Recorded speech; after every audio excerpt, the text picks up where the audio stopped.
গুনার কথা স্মরণ কর, তওবা কর, তওবার মতো তওবা করলে সব গুনাহ মাফ করে দিতে পারে কে? বিশ্বনবী বলে আমার কোনো গুনাহ নাই, তারপরেও প্রতিদিন 70 বারেরও বেশি আমি তওবা করি। আল্লাহে ইন্নী আস্তাগফিরুল্লাহ ওয়া আতুবু ইলাইহি আকসার মিন 70 মাররা। Could you imagine that? কল্পনা করছেন কোনদিন যে নবীর গুনাহ নাই, ওই নবী তওবা পড়ে প্রতিদিন 70 বার, আকসার 70 বারেরও বেশি। আমার পড়া দরকার কয়বার? আপনার পড়া দরকার কয়বার?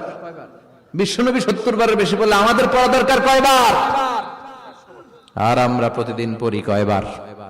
কথা কন। আমাদের ভুল হবে, ভুল হতে সমস্যা নাই, ভুল হয় মানুষের স্বভাব, কিন্তু ভুল হওয়ার পরে ভুলের উপর অটল থাকা যাবে না। শয়তান আর মানুষের মধ্যে এই মৌলিক পার্থক্য। শয়তান ভুল করে ভুলের উপরে আছে, ঠিক কিনা?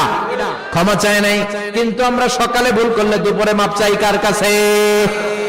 19 সালে ভুল করলে 20 সালে মাপ চাই কার কাছে? মৃত্যুর আগ পর্যন্ত আমরা ক্ষমা চাইলে ক্ষমা করে দিবে কে?